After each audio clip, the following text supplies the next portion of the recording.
কি হলো বেন স্টোকসের? এই তো কদিন আগেই লর্ডস টেস্ট জিতে খুশির আনন্দে ভেসেছিলেন এই ইংলিশ কাপ্তান। এবার সিরিজের দ্বিতীয় টেস্টের আগেই কেন এমন গুঞ্জনের আভাস মিলছে যে স্টোকস অধিনায়কত্ব এমনকি ইংল্যান্ডের সব ধরনের ক্রিকেটেই আন্তর্জাতিক পোশাক খুলে রাখতে পারেন।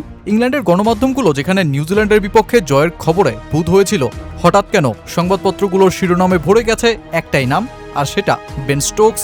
নাইট ক্লাব, বিশৃঙ্খলা, কারফিউ আর ৩৫ বছর বয়সী এই অধিনায়কের অধিনায়কত্বের কঠিন মুহূর্তের শিরোনামে। আসলে হচ্ছেটা কি ইংলিশ ক্রিকেটে?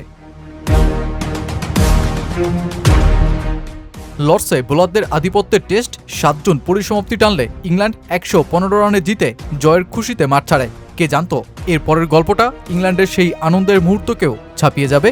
সবশেষ অ্যাশেজ সিরিজের ঠিক আগে ডটার ক্রিকেটার হ্যারি ব্রুক ও জ্যাকব ব্যাথেল মদ্যপ অবস্থায় নিউজিল্যান্ডে নাইট ক্লাবে বাউন্সারের সাথে হাতাহাতিতে জড়ান ও পরবর্তীতে তথ্য গোপন করে বড় রকমের বিতর্কের জন্ম দিয়েছিলেন।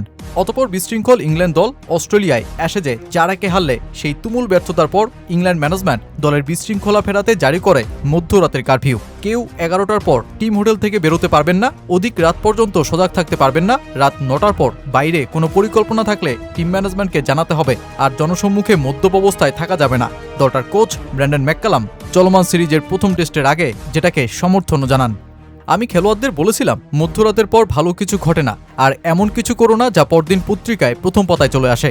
এই নীতিগুলো মেনে চললে আনন্দও করা যায়, আবার নিজের সবচেয়ে মূল্যবান জিনিসটিকেও ঝুঁকির মধ্যে ফেলতে হয় না।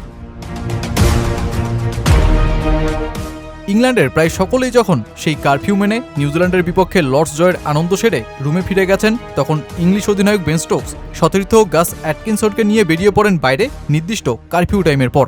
রবিবার দিবাগত গভীর রাতে লন্ডনের চেলসির রেক্স রুমস নাইট ক্লাবে পাড়ি জমান দুজনে। বেন স্টোকস ও অ্যাটকিনসনরা মদ্যপান করছিলেন সেখানে, আর যেইখানে ইংল্যান্ড রাগবি দলের অধিনায়ক মারো ইতোজের সাথে দেখা।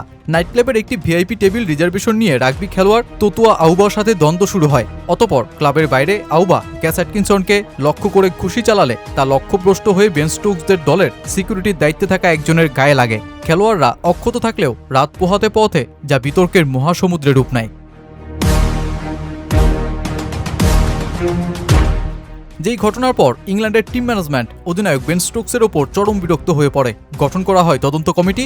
গণমাধ্যমগুলো বলছে ইসিবি আগামী শুক্রবারে শুরু হতে চলা নারী বিশ্বকাপের আগেই বিষয়টাকে এসপার ওসপার করতে চায়। দেশটার ক্রিকেট বোর্ড নাকি এরই মধ্যে বেন স্টোকসের উদ্দেশ্যে দুটি অপশন ছুড়ে দিয়েছে: অধিনায়কত্ব ছাড়ো, নয়তো পরবর্তী ২ টেস্টের নিষেধাজ্ঞা মাথায় পেতে নাও। যদিও ইংল্যান্ডকে ২০১৯ বিশ্বকাপ জেতানো এই ক্রিকেটার শেষ পর্যন্ত কোন পথে হাঁটেন তা জানার জন্য ৪৮ ঘন্টা সময় পেয়েছেন।